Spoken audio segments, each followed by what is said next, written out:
Heh, nothing but net. Nice one, Will. High five. Thanks, Chris. Come on, Will, pass me the ball. You got it, Matt. We're best friends. Hey, Will, there's some sweaty guy walking this way. He looks jealous or something. Oh, great. Will, Ugh. John, what are you doing here? what have I told you about playing basketball, Will? Whoa, man, don't, wig out. Take a chill pill. John, can you wait? I'm trying to shoot some hoops with my boys. No, it can't wait. I've told you over and over again, Will. There's no future in basketball. Right, let me guess. But there's a future in podcasting. Podcasting? It's true, Will. Don't you want to have a career one day? Recording your opinions about mediocre movies on a weekly basis? Even if you don't feel like it? John, you don't understand. When I'm out here on the court listening to my block, I feel something. Something I don't get when I'm stuck behind some microphone. I'm not you, John. I gotta do me. Ugh. Forget it. Man, I've never seen Will look so mad before. I did once before, but this was pretty bad. Sorry, but do I know you guys? We met briefly last year during the Cinemaholics review of Scoob, where you traveled back in time to the 70s. I was there too. Guys, I just don't know what to do. I know Will loves the game, the thrill of the dribble, the ecstasy of the swish. I don't want to take that away from him. I just want him to realize his potential in the wildly lucrative world of monetized podcasting. Yeah, I get that. Maybe there's a way we can trick Will. Sure, we could just approach him casually and start talking about a new movie. Then he'll realize he has room in his heart for both. You two would do that for me? No, but we would do it for Will. Yeah, you seem kind of sketch. Works for me. Okay, but where did Will go off to pout? I see him over there sitting on the ground with a basketball hugged close to his chest. That's Will, all right. I haven't seen him this upset since he started a Twitter account. Hey, Will. I'm not in the mood to talk. Okay, but we might be. Yeah, we want to hang out and maybe talk about movies for a few minutes. Yeah, right. I bet John has his phone set to record the whole thing so we can sell it to people later. Nope. See, look, Will, I'm holding up both hands. No microphone, no podcast. Just a few dudes talking about a movie no one cares about. You mean it? Come on, Will. What movie is on your mind? And why is it Escape Room 2: Tournament of Champions? Oh, no, I skipped that movie. You know, like everyone else. But I guess we could talk about a movie where a protagonist exists in an internet multiverse filled with branded IP where they have to win a high-stakes competition that will seize control of all space and time. Ready Player One? Gamer? No, guys, I think he means Garfield, A Tale of Two Kitties, where the word tail is spelled like a cat's tail so it has an I, and the two kitties part lets you know it's a sequel. Yep. Or we could just talk about Space Jam: A New Legacy. Everybody get up, it's time to slam now. We got the real jam going down. Welcome to the Space Jam. Here's your chance, do your dance at the Space Jam. Alright. Welcome once again to Cinemaholics, where we talk about the biggest and best films coming to theaters and streaming online. From the San Francisco Bay Area, I'm John Negroni, film editor for The Young Folks and film critic for Awards Watch and The Spool. From Pittsburgh, Pennsylvania, he's a pop culture writer for Cinema Blend, probably the best basketball player I know. It's Will Ashton. What up? Will, we have two special guests this week. Yes, we do. Entering this space and helping us jam. Will, do Yeah. you want to introduce them? They're friends of yours. Yes, they are. Yeah, they've been on the show before, but they're always welcome here as well. They're my co-hosts on A Ogre, Totes Ogre, my sister podcast. It's Matt Serafini Hello! and Chris Sheridan. Hello. What's a sister podcast? What does that mean? Like It's you're related? It's a podcast that's a sister to this podcast. Like the podcasts have to go on like road trips together? That kind of makes Sure. sense. Yeah, we can say that. Sure. Maybe they get into fights and they, maybe even fight over boys sometimes. They go to baby showers together. Pull Yeah. each other's hair. Yeah. I don't know. We're all in this crazy podcasting world together. I think that's the point. So, Yeah, we're a big family. all right. Well, you can find more episodes of Cinemaholics, including our full archive on cinemaholics.com. You'll also find written reviews and other bonus content there. If you'd like to write into the show, say hey to us, you can always send us an email. cinemaholicspodcast@gmail.com is how you can reach us. Two ways to support our podcast. You could head to patreon.com/cinemaholics and become a monthly patron. We always appreciate that. And we also sell merch on cinemaholics.com, so you can do that as well. Our merch includes hoodies, t-shirts, mugs, shot glasses, whatever you like. Links to all that and more are in the show notes. So yeah, we're just going to talk about Space Jam: A New Legacy here. I have a feeling we are going to talk about like spoilers at some point, but we're going to do a spoiler-free thing here. So let's just get into it. Space Jam: A New Legacy. Basketball camp is next weekend. You got amazing potential on the court, and I can help you get there. That's not what I want, Dad. You never let me do what I want to do. You never let me just do me. Hold up. Wrong floor. Bet Will Smith ain't got to deal with this. Dad! Down! What in the Matrix hell? Welcome to the space. The space. Welcome to the space. Welcome, King James. I am the king of this domain. This is the serververse. What'd you do to my son? Where's Dom? The only way you're getting your son back is if you and I play a little basketball. Pete, send this clown to the rejects. Wait.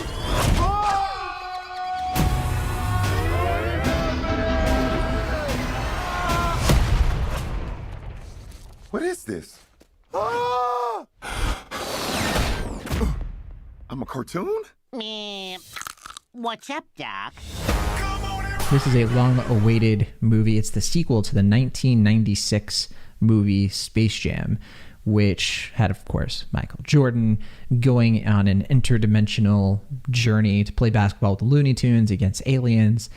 It's not exactly the most celebrated film of all time. Critics didn't exactly love the original Space Jam, but it kind of developed a cult following, a very nostalgic-laced sort of group of millennials like us who kind of grew up with the movie, right?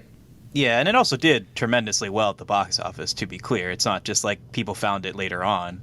I wanted to say I had a moment of profound anxiety last night. I was reading an article on Space Jam: A New Legacy, and the in the opening paragraph, the author was like, "The first Space Jam debuted in 1966." And I was like, oh!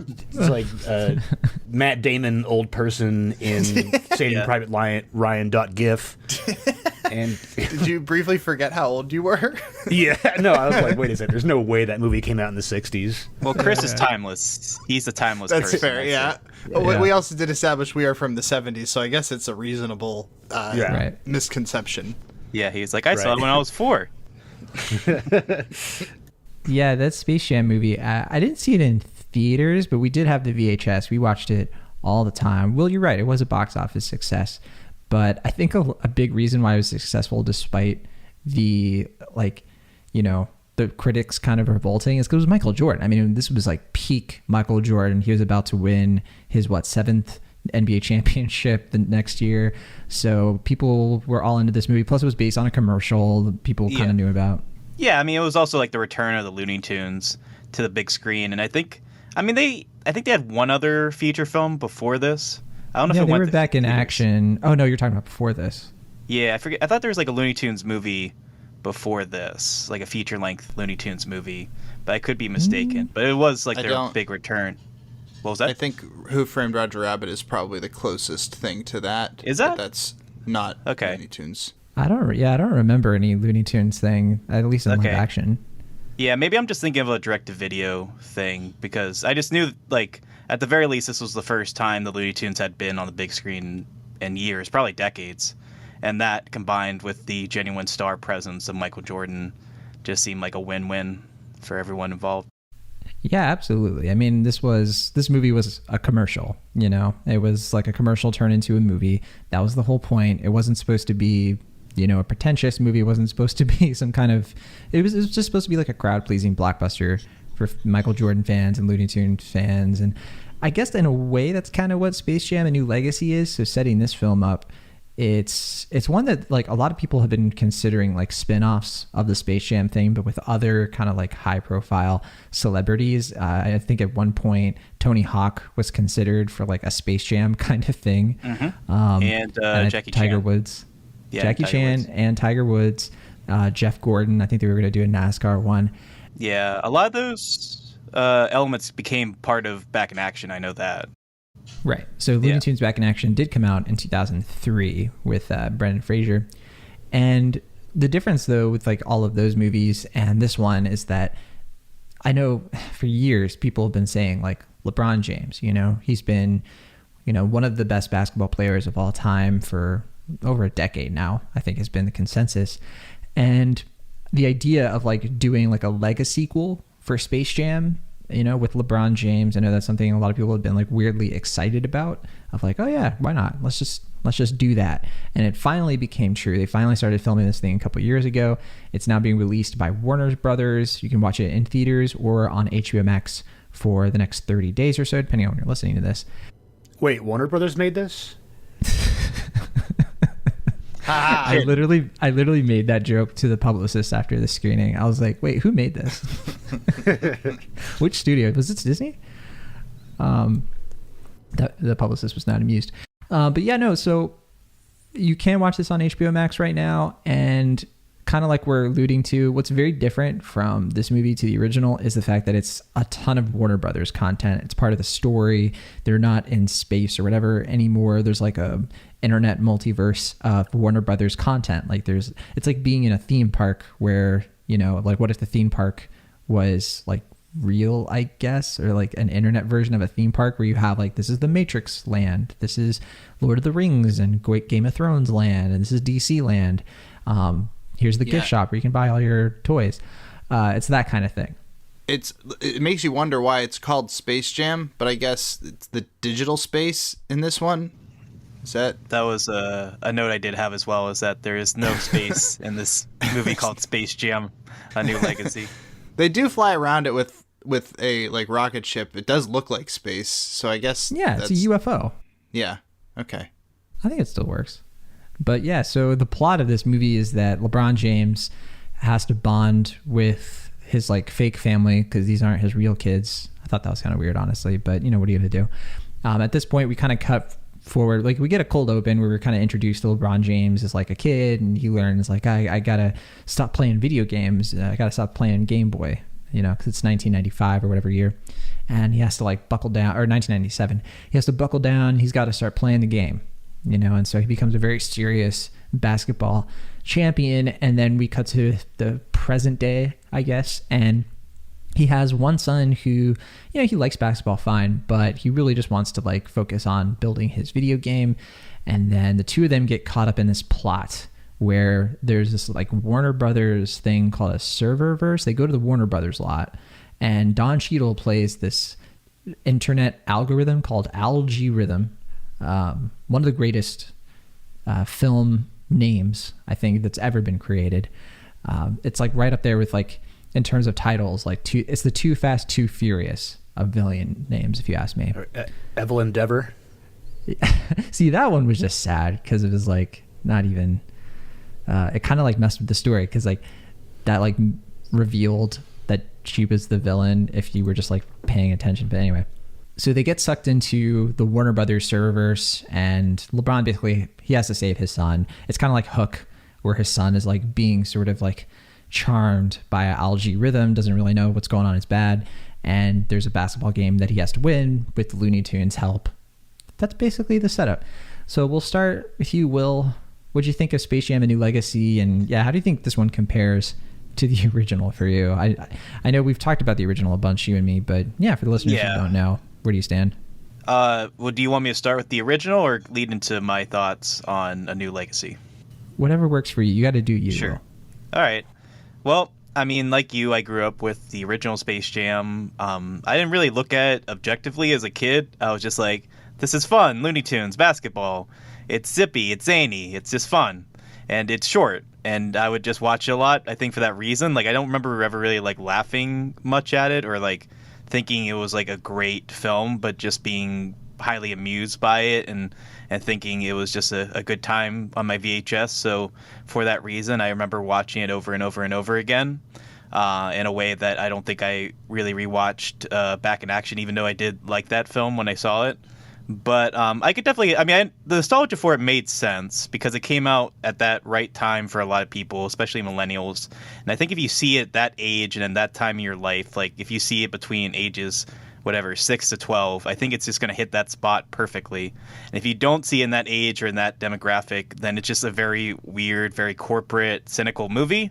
And I think that's part of the reason why there are all these like sort of Gen X critics are always just like, actually, Space Jam is bad, and you should feel bad for liking it. And I always just found those. I mean, it makes sense because, like we said before, it's not a good film. But I always found this weird desire to underplay the nostalgia for Space Jam to be kind of weird as well, because it's just like I mean, I don't think people should be blissfully nostalgic for the film to the point where they don't recognize its faults or how empty and cynical it is, but I do think there is an appeal to that film. There is something that's very constantly engaging and silly and also kind of sweet about it, but I will never defend it as a good film. And rewatching it before this one, the faults, it's very easy to see how patchy and dumb it is and how it's just very nonsensical and clearly just like they threw it together through like Ivan Reitman's influence as producer and just whatever they could really do with the animation to kind of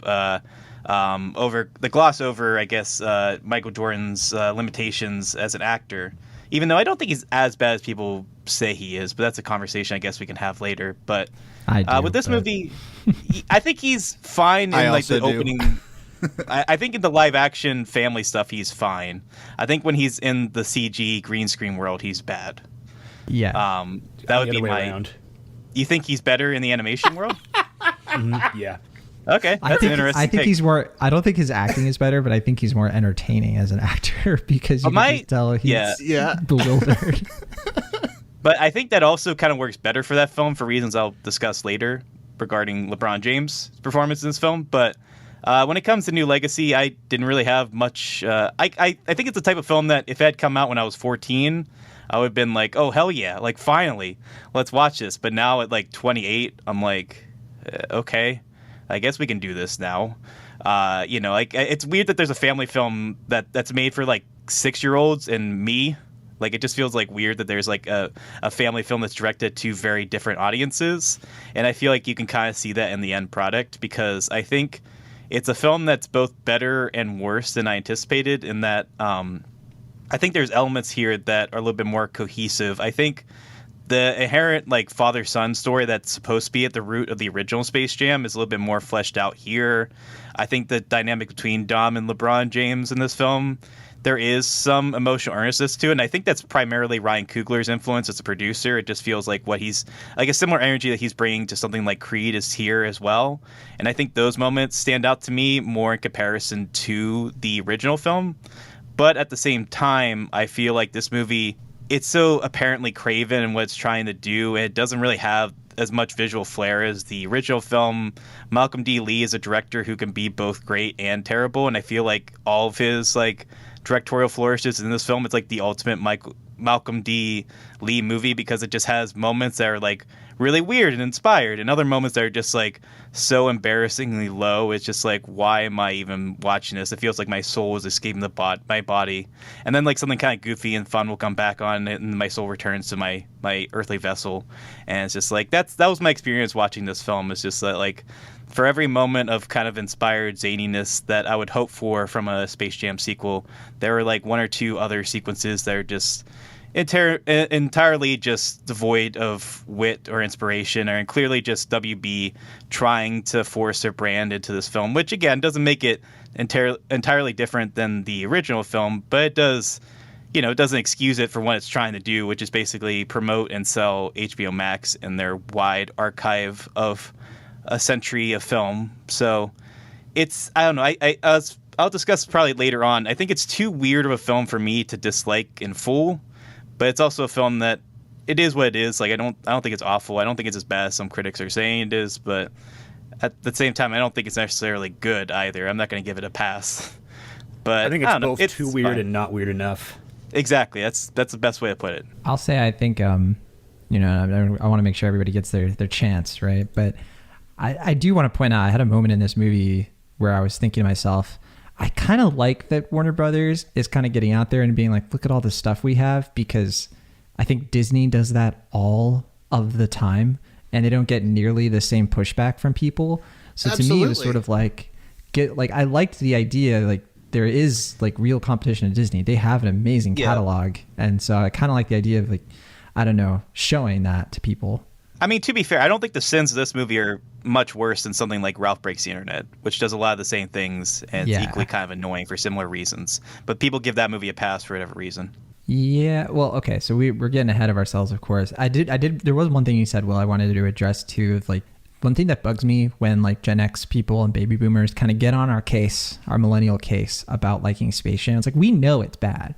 Like they always like layer it in with like, no, you're mistaken about Space Jam. Exactly, It's yeah. actually a bad movie, and we're like, we know, like, Right. but we don't care. Like, it's just, Yeah. it's what we're here for. So And like Gen X and baby boomers have a ton of bad movies that they love and champion, and we don't get on their case for that. But for some reason, I mean, Space I Jam's the do, one where they're always. but- Oh, okay. Well, fair enough. But yeah, in a private setting, where I can roast them to their faces. Okay, Chris Sheridan, what did you think of Space Jam: A New Legacy, and anything you wanted to add to the whole OG Space Jam conversation we're having? I actually haven't revisited the original Space Jam since my childhood. I remember enjoying it. I don't really have any strong feelings on the original either way. A New Legacy I did not like much at all. I think some of the one thing that I've been met with a lot is like, I didn't like Space Jam: A New Legacy, and people are like, well, you're not supposed to, it's for kids. I was like, okay, why does this movie for kids have Pennywise, the Clockwork Orange guys, and like so on and the so drugs. forth, Game of Thrones? Mm-hmm. Yeah.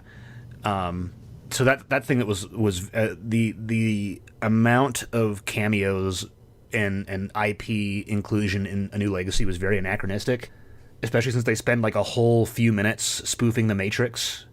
Well, I thought that was very strange. And I talked about like LeBron James being better in the cartoon version. I think it's mostly just because of the animation in the actual cartoon stuff was funny. I was actually kind of engaged during the cartoon in Toon World stuff, like when LeBron falls out of the sky into the earth on the planet. The hole he makes in the ground is the Nike logo. I thought that was kind of funny. That was a great moment. Yeah. Yeah. Got a big laugh in the theater. But there's a lot of stuff that just didn't really work for me. Like Don Cheadle as the villain, his line readings were just awful. Like during the movie, I'm like, wow, this guy was in Hotel Rwanda.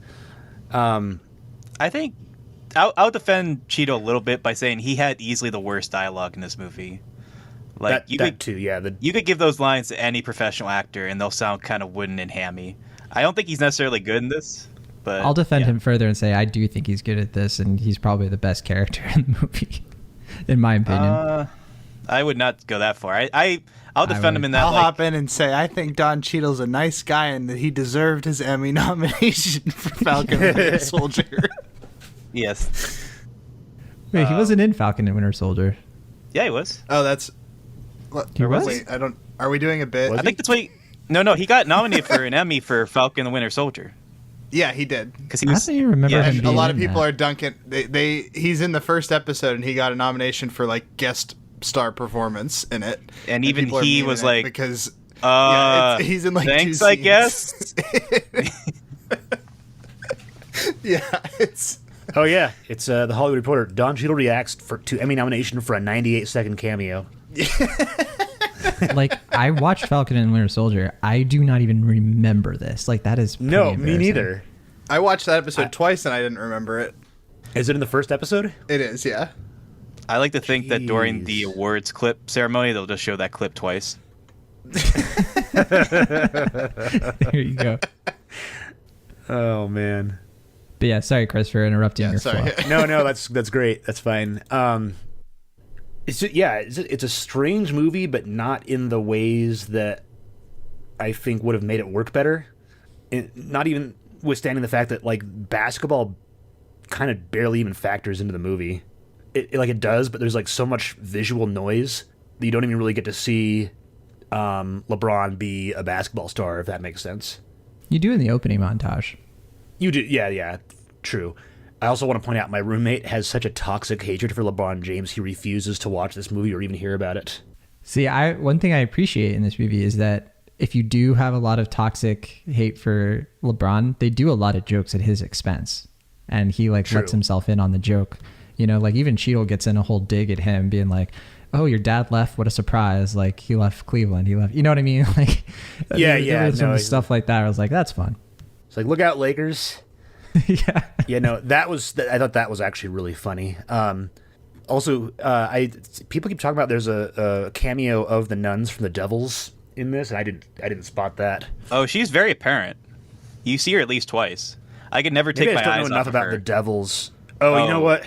It's such a I good think movie. I saw a nun in the audience, Yeah. but I didn't tie it to the Devils. The Nuns is a great movie, by the way. Everyone should watch The Nuns, and it baffles me to no end. That's the thing that I find the most fascinating about this film is that they had a very obvious cameo from a lady, like a circus or whatever, Party City model dressed as the nun from Ken Russell's 70s masterpiece, The Devils, which was banned in like most theaters upon release. And now it's in this major family kids movie in wide release on its 50th anniversary. It just blows my mind. That's the thing I can't really wrap my head around about this film, among other things. I think that deserves a round of applause. Yeah, same here. Yeah.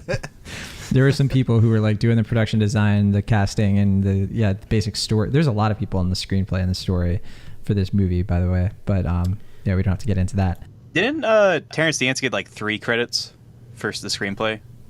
I don't know if he got 3 credits. I know he did. He has a credit for screenplay that's archived, and he has a credit for doing the story.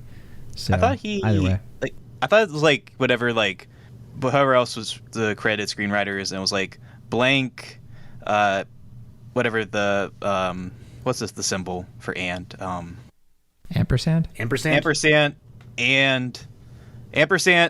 Terrence Dance, and then the word and Terrence Dance, and then said like story by Terrence Dance and whomever else. And it was just like, I thought he got like 3 credits for this, but I could be mistaken. I don't know what that would even mean, but yeah, whatever. Terrence Dance is all over this movie. I think that's the main point. Yeah, and I have more to say about that later. All right. One other note that I might have more later, but like another thing is that, like there's no room to breathe in this movie. Like you get so many Looney Tunes characters that have been coming back essentially for the first time in a long time. If you haven't watched the shout out to the HBO Max Looney Tunes revival, which is hilarious. It's excellent. It's so good. But apart from that, we haven't seen Looney Tunes in a long time, and so like you get people like characters like Marvin the Martian, who gets like barely 2 minutes of screen time, or Daffy Duck is barely in it. There's like so many of these characters that you know and love, especially in a sequel to Space Jam. Like they're barely in it, which I thought was really disappointing. I think there's too many movies in this movie fighting for space. Like I think that you could easily excise all the LeBron stuff with his son and all that stuff, and have like a movie about LeBron James and his son and learning about being yourself, and then another movie about Looney Tunes playing basketball, and those 2 movies would probably work fine with more going on in each one instead of all of them clamoring for attention in the same movie. I will admit, I do agree with you about Daffy Duck, because he's like the coach this time, and they kind of dropped the ball with some of his writing there. He did get a lot of funny lines. So I was like, oh man, Daffy Duck is the coach. That's hilarious. Let's do that. There's like one thing where he's like superhero staging supervillain plots, and I thought that was like, okay, yeah, that's Daffy Duck right there. But otherwise, I was disappointed on the Daffy Duck front. But so far, Will's kind of like, it seems very mixed with this movie. Chris seems like you really just didn't care for it. Matt, I mean, I'm going to tell you, I'm the one out here. I enjoyed this movie kind of unironically and ironically at the same time. And I'm hoping for a hero. You know, I'm hoping you can come into this space and jam with me while those other 2 guys just sort of keep, stew in their disappointments. But which side do you pick? Are you on the Goon Squad or the Toon Squad? Well, John, I'm pleased to say I'm closer to you, bud. I had a fun time for the most part. I mean, obviously, there's the cynic in me that's like, this is a corporate commercial.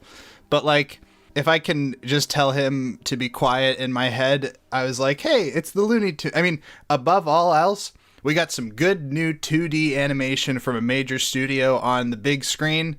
And for me, that's enough. The animation in this looks fantastic. I do want to mention. I do want to mention with you on that. Thank you. I do want to mention that What? Hmm?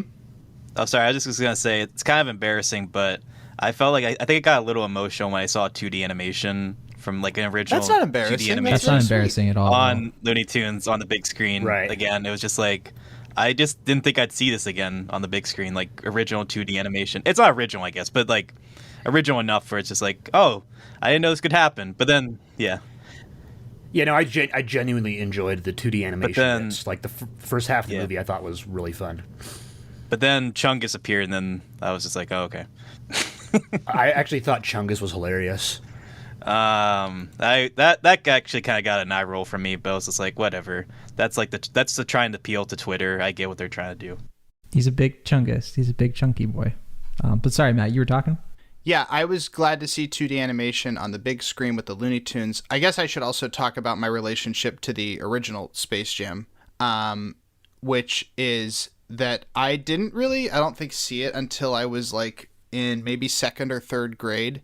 So something about me as a kid, I was always very happy to have real people in cartoons interacting. I loved Roger Rabbit. So I was really into the idea of Space Jam, and I remember like having seen it at a friend's party or something and being like, yeah, that's awesome. It's the Looney Tunes and a real guy. I don't really know who Michael Jordan was because I don't really watch sports. Very famous basketball player. But I like the idea. From Right. It's still, I mean, I knew who Michael Jordan was like by name, but to be frank, like in terms of how little I like paid attention or knew about both popular music and about sports, I used to get Michael Jordan and Michael Jackson's names mixed up. So Oh, wow. there's that. But you're like, I don't know. I mean, I was a big fan of Thriller, but his time with the Chicago Bulls was undeniable.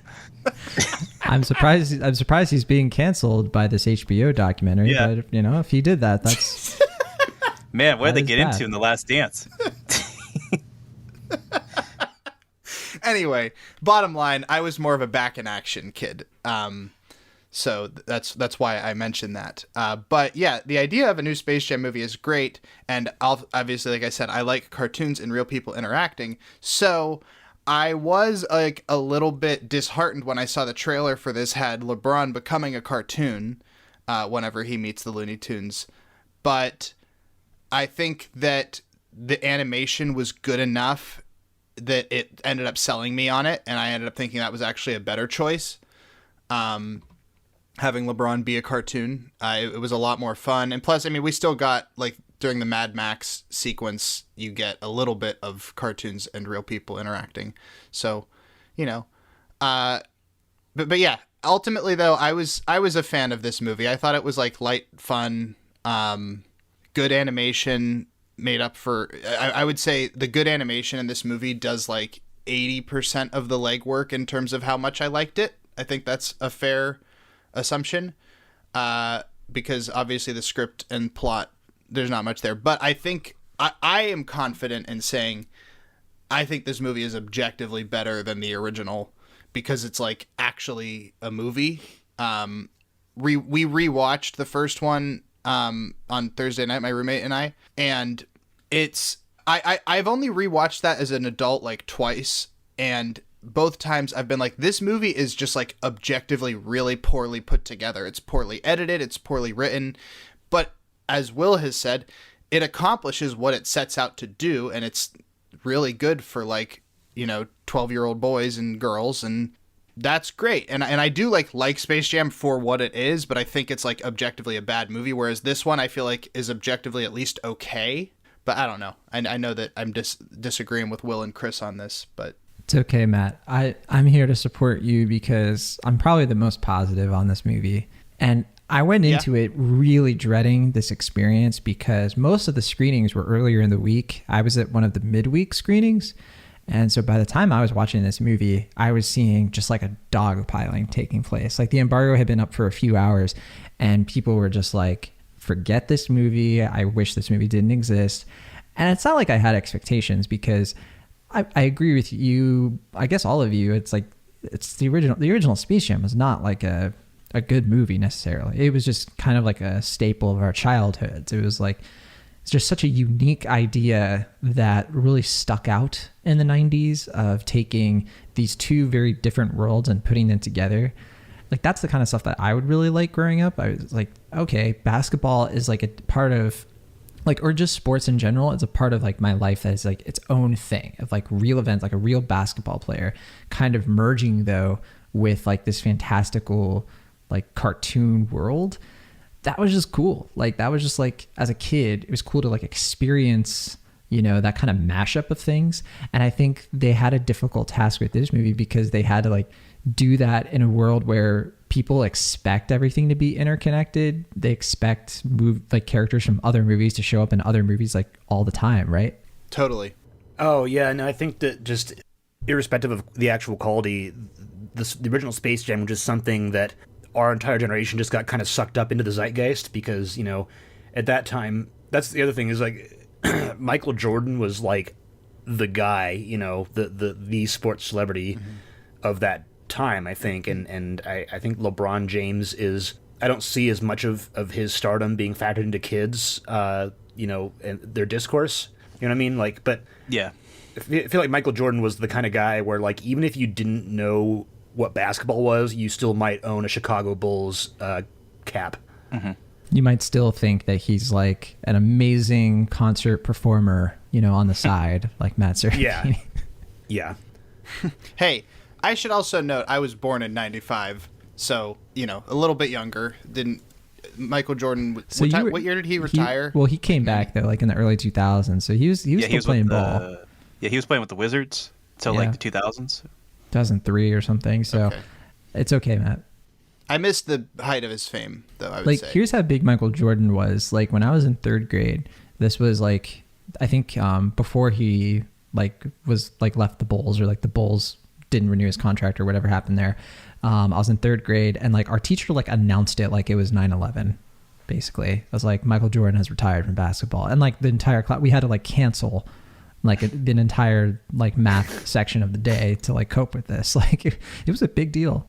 I mean, the press release when he came back is like the most famous press release of all time, right? When he just said like, "I'm back." That's it. That was just this whole like Oh, man. like yeah, it was just like it was insanity. That's why it's called 23 and Me. You know, they're just respecting. Anyway, okay, that's enough Michael Jordan talk.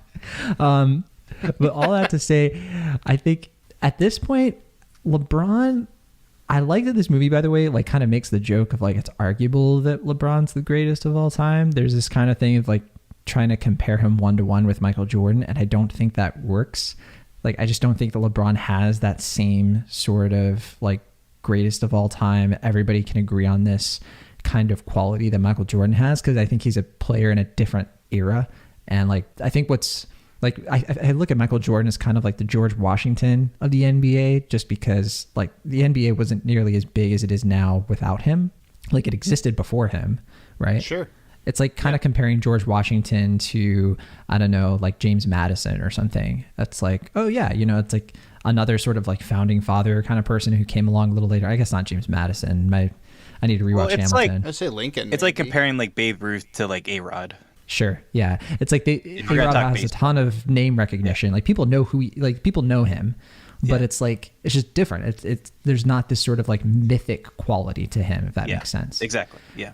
So, all of that said, I think it does still make sense to like update the Space Jam thing with LeBron. Like, sure.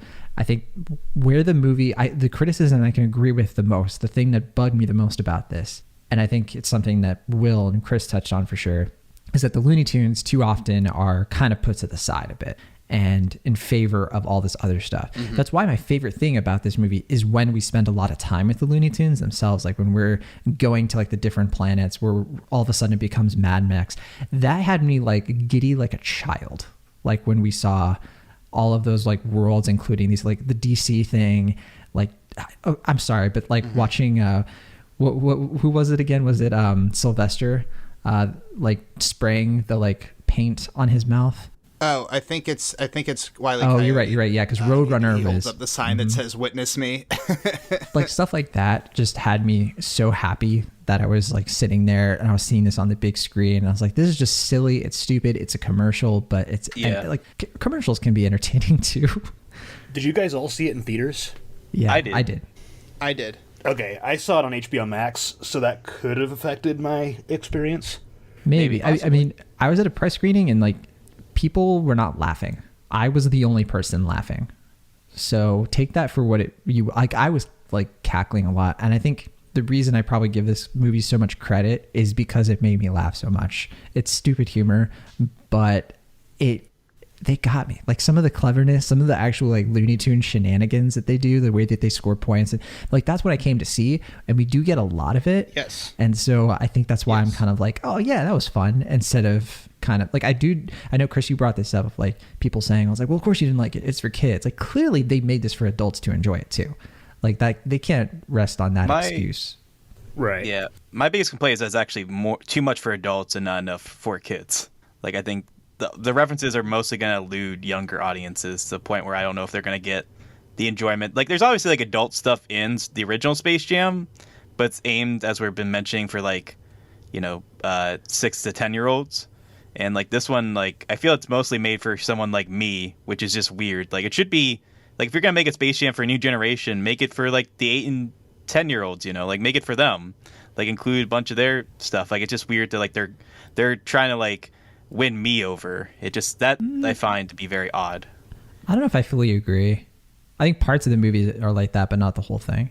Yeah, I think so. I mean, I think I agree with what Will said. Is like there's almost too much stuff for adults in this. Like a 10-year-old isn't probably going to know what Mad Max is. I think the movie that did a really good job of incorporating both adult and child references was like the Lego Batman movie. I think I like this better than Lego Batman. Really? Okay. Lego Batman just wasn't my sense of humor, I guess. Like I didn't click with that movie as much as other people. Can I also just want to point out that the original Space Jam references Pulp Fiction. Sure, it does, and Men in Black. But that's Well, no, that is Pulp Fiction. People just think it's Men in Black. Oh, well, okay, sure. Yeah, it plays the song from Pulp Fiction. But that's like the exception as opposed to the rule, Matt. I think. Yeah. See, I'm remembering parts of New Legacy though, where we literally have like, oh, I'm a Hufflepuff, and like Bugs Bunny's like nerd alert, and I'm like, okay, that's for kids. Like I thought that was actually funny. I don't know. I think that there was a better balance. It wasn't a perfect balance, but I personally thought there was a better balance than you guys are making it sound.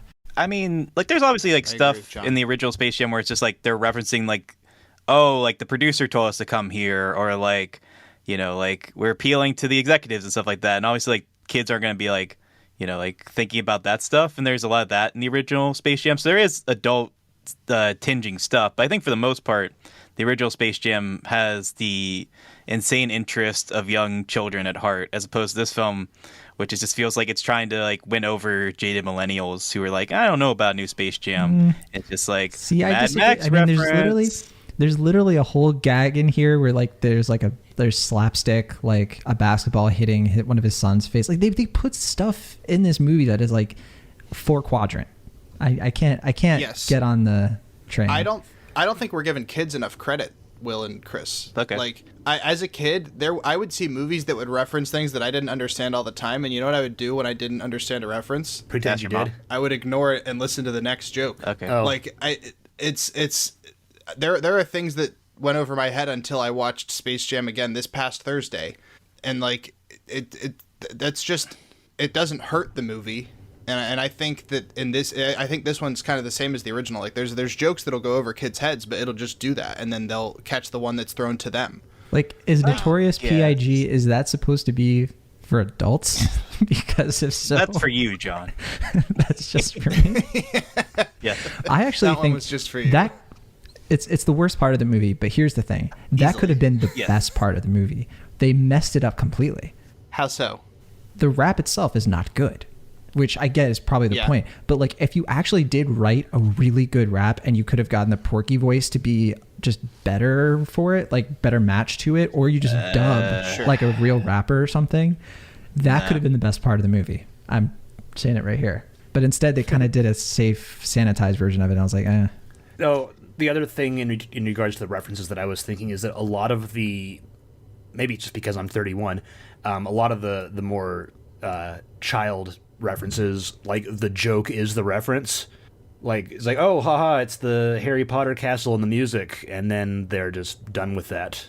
Well, yeah. That's fair. The I'll give you Hufflepuff that. joke was funny, but there are yeah. other elements where it's just like that is like, oh hey look, Game of Thrones, tee hee, and then it's just on to the next thing. Like that was Yeah, as someone who doesn't watch Game of Thrones, I was like, all right, so he's riding the dragon. That's all they're doing. Okay, cool, whatever. Now I gotta disagree did- with you there. I did think that was Foghorn funny, though. Leghorn Yeah, on a as dragon. Khaleesi. I against my best interest. Well, you love Foghorn. Yes, I should Leghorn. mention Foghorn Leghorn. I love Foghorn Leghorn. What top 5 Looney Tunes? And I was just like, I say, don't do that. no, I'll say. First thing I messaged Will after I saw the movie was how bloodthirsty Foghorn Leghorn is in this movie, how Yes. quick he is to let people die for Yes, a sure. basketball game. And that's that they understood the character, at least that character. Yeah, Also, I mean, yeah. Can I just say real fast? I thought it was a really nice touch though to like have Bugs Bunny be like the last Looney Tune, you know, like I thought that was kind of a touching part of the movie, like the second act of him being the only one left and being true to that world, and then this whole adventure of them finding the other ones and experience. I know I kind of mentioned that already. That was my favorite part of this movie, probably, like in terms of plotting and structure. I was like, man, this is fun. Like LeBron hanging out with Bugs and going all these different places, Bugs kind of reconnecting with everybody, and that felt very Looney Tunes to me. that was good. I just wish there would have been more context to why the other tunes left. Yeah, I agree. The whole thing with Bugs Bunny going crazy, totally alone in Toon World, that was, I agree, that was pretty, that's a solid idea for a Looney Tunes movie, especially in, 2020. Yeah, I guess they allude to it more meta. Like they're kind of like, oh yeah, the idea is that these other tunes have sold out to like other franchises because they don't have faith in the like original Looney Tunes brand. But that is the central flaw of this movie, is that this movie does that too.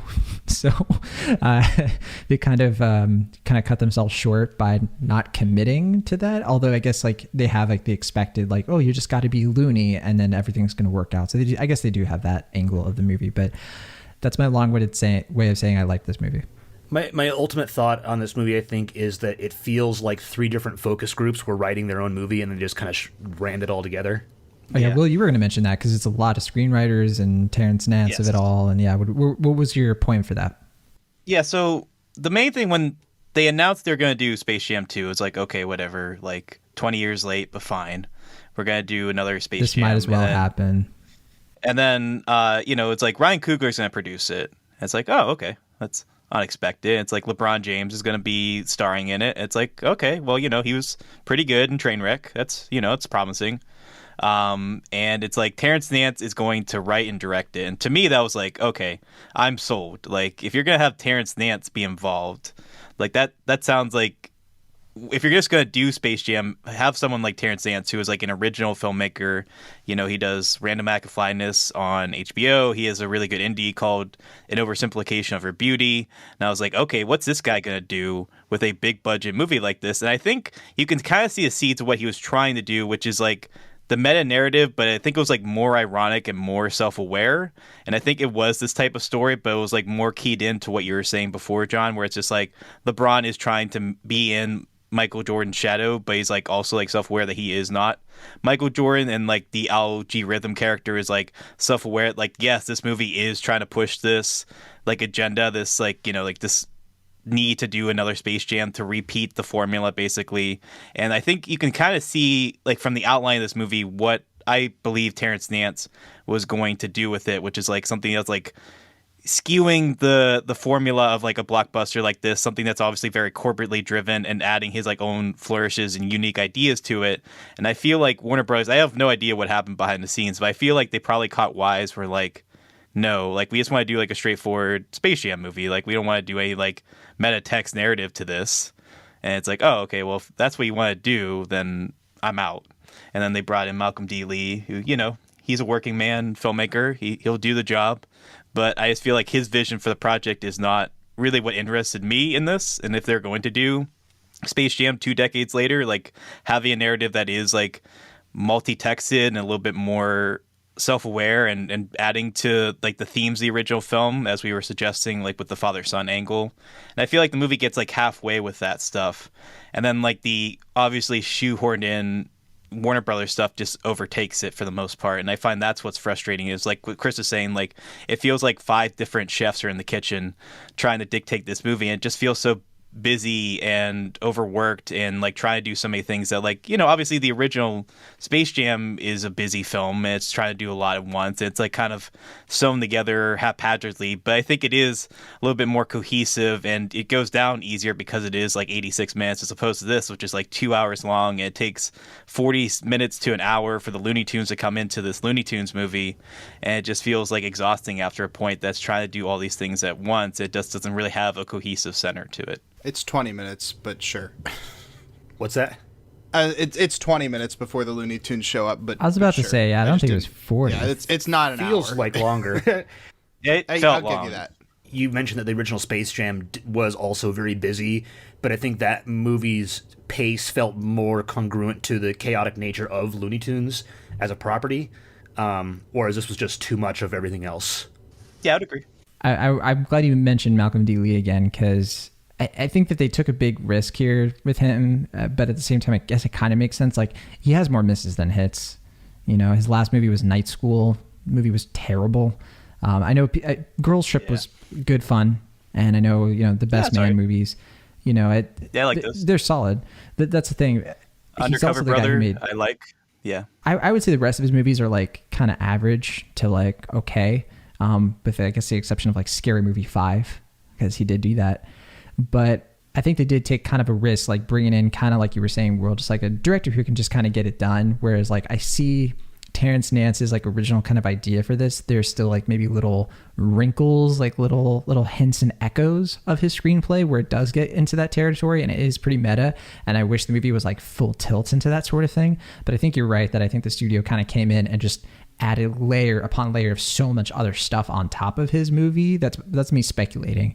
That's why it suddenly just feels like this big old mess of scattered IP trying to sell HBO Max without saying, you know, the words HBO Max at any point in this movie. But it's kind of like I was saying before. I think that I do kind of like the idea of people treating Warner Brothers as, you know, like they would Disney. And I don't like that Disney is like owning everything. And it's kind of like, you know, the corporate, you know, the corporate monster, you know, versus the one, you know, I think both of them are definitely like they have too much stuff. I'm always more for like independent, you know, IP, people just making new things and all of that stuff. But at least if we're going to have Disney, I like that there is some kind of like other, you know, collection or universe of characters that have their own thing too, that has its own charm, it has its own, you know, sort of like fun energy to it. So it's not the best movie for that kind of thing, but I guess I keep seeing this thing of like that this movie is soulless and that this movie just is like nothing but a cash grab. It's like, okay, what movie isn't? You know, like of course it is. Like I guess I just want to treat this movie a little bit, would give this movie a little bit more of a curve, I guess, for what we do for Disney and all of that stuff, because I certainly had fun with this movie. It's pretty enjoyable, but I guess people just really want to hate it for their own reasons, valid or no. And for the record, I think that Will and Chris's reasons are pretty valid. I was going to say, I feel attacked, like... No. John's implying that I went in with the intention to hate this movie. No. I mean, I went in with not the intention, but I had the expectation. And there's not a lot of like criticisms you guys have made that I disagree with. I think the only ones I have, I've said right away if I've disagreed with, but you said a bunch of stuff and I'm like, yeah, like that's definitely an issue. I'm with you, John, that like I liked the movie in spite of a lot of those very valid criticisms. I had fun with it, and that was enough for me. Honestly, to be very frank, I'm really just happy to be back at the movie theater again. Like, I'm sure that effect will wear off after a few months, but like these first few months of the summer, getting to see movies again, I'm pretty like, I don't think there's one that I haven't like at least a little bit enjoyed part of it just because being back in the theater. All right. Well, I guess we can give our final grades for this thing. I think we've kind of said what we need to say. Yeah, go ahead, Matt. Why don't we start with you? What's your grade for Space Jam: A New Legacy? Oh man, it's always fun being first. It's like a shot in the dark. I don't know where everybody else is going to be. I'm gonna say B minus. I think it's either a B or a B minus. Okay. I'll be nice. I'll say B. All right, Will Ashton. Well, at the end of the day, this is the only 2021 film, or any film maybe ever, they'll have The Mask, Austin Powers, Superman, a nun from the Devils, and Foghorn Leghorn in one picture, sometimes in the same frame. And you kind of have to, for all the craven corporate desires of the film, you kind of have to admire that, like, yeah, this is like a film that is just inherently kind of goofy by design. Like, it's just like there's going to be no other film with all these characters in it, like all these weird ideas and stuff like that. And in some respects, I kind of admire the film for that it is able to be appropriately a little loony in that respect. However, I also feel like the movie itself is so identityless and without any clear driven desire to do one specific thing and just appeal to as broad of an audience as possible, that unlike the original Space Jam, which, broad and corporate as it was, at least it had its interest at heart, and it kind of kept things focused and goofy and keyed in on the Looney Tunes being goofy with Michael Jordan. And this film, it's a little bit more scattershot. It's a little more all over the place, and it just doesn't have the same soundtrack either, which is very unfortunate. Soundtrack does not even compare. But at the same time, I didn't really hate it the way some people do. I think I kind of knew that's what it was going to be going in, and I was able to admire the second half a little bit more because, for the reasons we mentioned, like, I did think the scenes with them kind of hopping into other movies is fun. Just that's the type of thing I like, and I like the basketball antics with the Looney Tunes because that reminds me of the original, and it's fun and silly and stuff like that. So, not the worst time. I've certainly seen worse this summer, I would say, but I can agree with a lot of the criticisms, and I ultimately think, similar to the first film, it's not very good. So I'll give it a high C. Just like our favorite beverage of choice in 1996. Yes. There you go. Hell yeah. Yeah, I'll go next. I'm a B, like Matt, and I've already kind of said my piece. I think that I cut this movie so much slack. I mean, the things that this movie does, it undercuts Lola Bunny quite a bit, to the point where it's like they have Zendaya voicing her. It's like they do nothing with that character except she's just sort of like also there. Although they do She's like kind of the Themyscira montage. That's it. Yeah. Well, they have all this big setup where they managed to recruit her from like Wonder Woman and stuff, and it's like, man, this is going to be an important character moving forward. Yeah, I did nothing. I did appreciate that, like, the directors and stuff are just like, Lola Bunny is not going to be sexy in this one. Do not come in with that stuff. It's like, all right, fine. What are you going to do with Lola Bunny? Well, she's a team player. She cares for bugs. No personality. Yeah, I also thought it was awkward because like they were already in DC land, but then they go to Wonder Woman. It's like Wonder Woman is DC. Which Why did they different. have to? Yeah, it looks more like a comic. Yeah, and wasn't Rosario Dawson the voice of Wonder Woman in this? It wasn't Gal Gadot. Yeah. Well, that's fine. Like, yeah, I didn't complain. I wasn't. That was actually kind of a welcome change, if you ask me. Yeah, I would actually kind of agree. But I don't know. I just thought it was like a weird choice, but whatever. It did. I'm saying, I cut the movie so much slack because it. We kind of mentioned that the original Space Jam kind of did what it set out to do. This movie, I don't know if you could say the same, that it set out to do everything it's trying to do too much, probably. Actually, certainly. But I think the most important thing that I was looking for in this movie was some decent humor and just some good fun, at the movies with my fellow film critics who looked at me wondering like why I am the way I am when I was laughing so difficult at what I would call one of my favorite jokes in a movie this entire year. I won't give it away, but it's a cameo that happens like late in the movie that I know, Will, you don't agree with me because you're like, it didn't, to you, the execution of the cameo undersold it for you, right? My thing, I think it's a good joke, and I laughed in spite of the fact that I think they kind of botched the delivery, which is that you can see who it is before he steps out into like the locker room. So they just kind of mess up the joke.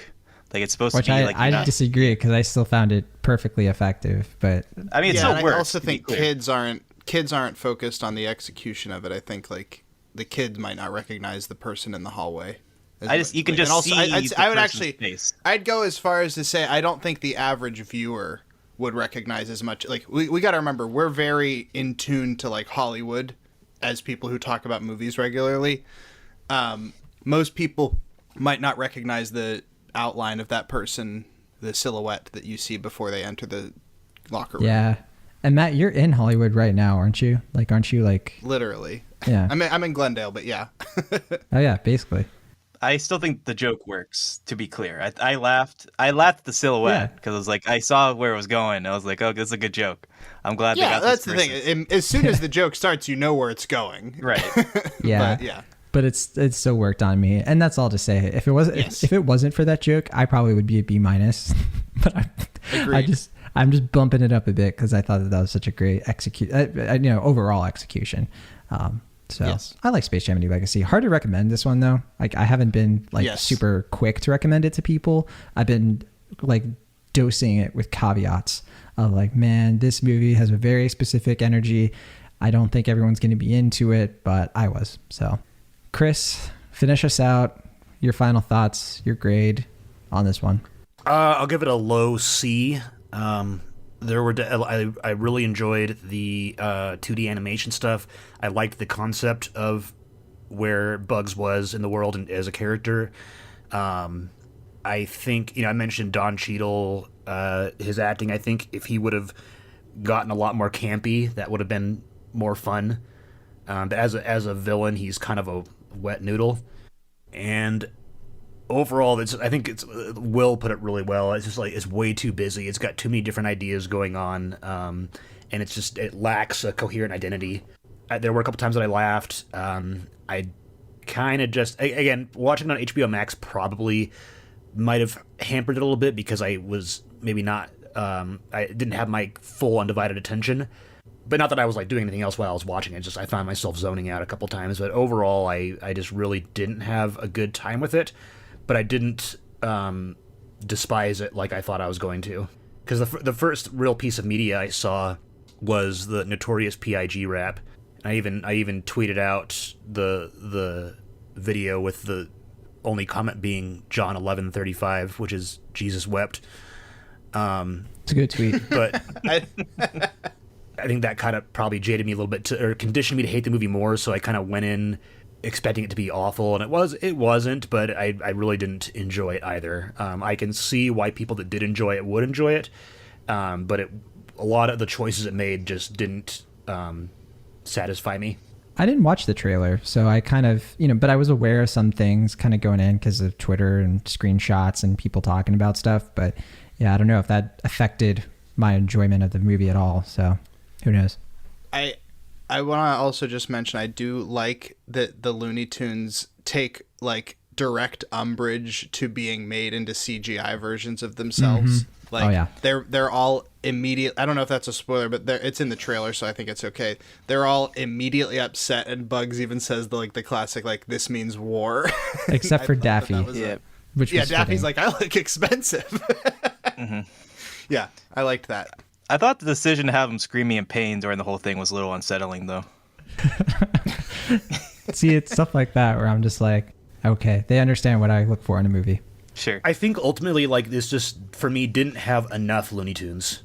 I get that. That's probably what it really boils down to. Like, they could have excised 80% of the Warner Brothers IP references and done more Looney Tunes stuff, and I think this would have been at least a full grade better for me.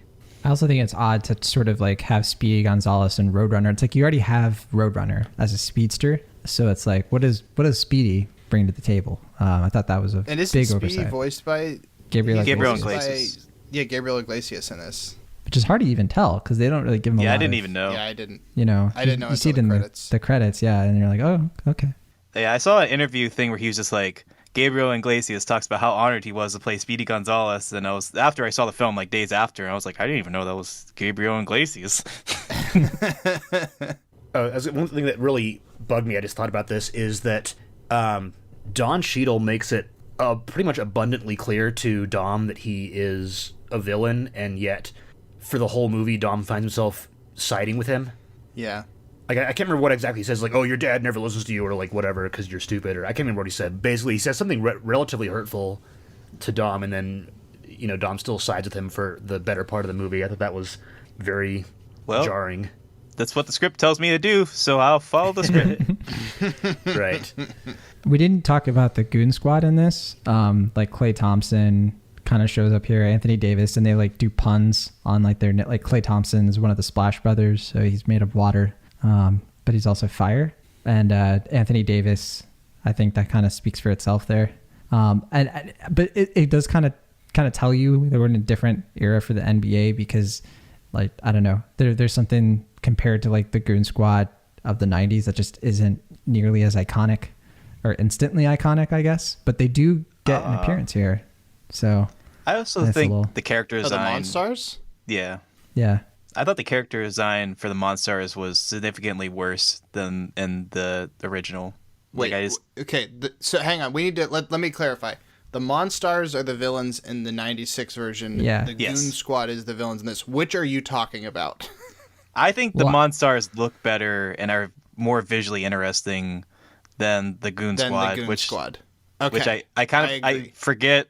Like, there's the one that the Time one, and then there's like the Lizard Lady, and then I think one catches on fire. White Mamba, and then Klay Thompson is fire. Water fire. Well, yeah, they're like elemental kind of. I agree with you there. Spider. Because the Monstars were pretty intimidating. I was like, how could they beat those people? How could they beat those aliens? Like, it seems impossible. With this, I was like, this seems possible. They can handle them. They've done it before. Also, this movie does have a weird sort of like Space Jam did happen, kind of. Yeah. Kind of. Yeah, it's like you see Space Jam. How they like the Looney Tunes remember it. Yeah, the poster is in the movie at one point. Is there a poster for it at one point? Yeah, there's a moment where I think Don Cheadle is like walking through all the movies in like the catalog or whatever, and Space Jam is there. And one of them is the Space Jam. Yeah. I think it's a big missed opportunity that they didn't travel into the Space Jam world and like interact with the original Space Jam characters. Oh yeah, that would have been fun. Yeah. Oh well. Yeah. They would have had to pay Michael Jordan a lot of money. But I also was going to say though that I just wish there was a line from Don Cheadle of like when the Looney Tunes are playing basketball well, be like, dang it, because he knows Space Jam happened, clearly. So, like, why did he send LeBron to the Toon World? So there's a little bit of hubris there, missed opportunity to wax poetic about that character flaw in Al-G Rhythm. So I guess that is where we should probably end this review before I think we go off on like 20 more tangents. So that's Space Jam: A New Legacy. You can watch it right now in theaters or on HBO Max for the next month. It is 115 minutes long, nearly 2 hours. And that's it. Thank you, Chris and Matt, for coming on. That was a really fun conversation about Space Jam: A New Legacy. I just wish, though, that we had recorded it. Yeah, me too. Oh, well. I might have recorded it. Wait, what? What? Yeah. But, Will, you said that you don't like podcasting. You like basketball instead. Yeah, well, So you recorded the whole... You recorded everything? Even the part where I said that Space Jam: A New Legacy is good? Yeah. Oh, man. Nice. Yeah. Well, that's it for us this week. Thank you, as always, for listening. Thanks, Matt and Chris, for jumping on the show. Always a pleasure. Yeah. Chris, where can people find you on the internet, and what are you up to these days? Oh, I'm doing this and that, I was doing some Twitch streaming for a while, but currently I'm just kind of on Twitter at Real Hawk Ripjaw. Other than that, I'm not doing much of anything. I'm on Twitch at Sheriff Sheridan, but I haven't been active on there in a couple months, but I'll be getting back on soon. Were you playing games? Yeah. Oh, nice. So Hitman, Outlast, Hunt Showdown, a few things. Yeah, just kind of whatever strikes my fancy at the time. I just finished the new Hitman a couple months ago, like with the third one that they added. That was a good game. It's fun, yeah. Yeah. All right, Matt Serafini, what about you? I am on Twitter at Matt Serafini. I post a lot of Muppet clips. That's pretty much what I'm doing online these days. Muppet Matt. All right. Well, we should mention that we have a new episode of Ogre, So It's Ogre. Oh, yes. I was fishing for that Probably a this little week? bit. Yeah, this week it'll be out. I was a little disappointed by last month because there was a lot of gaslighting happening in that episode of It Ain't Ogre Till It's Ogre, and I didn't know what was what, who was who. Well, we made up for it. We watched the movie backwards this month. We recorded a conversation yesterday. It should be out in a couple days, so. Looking forward to it.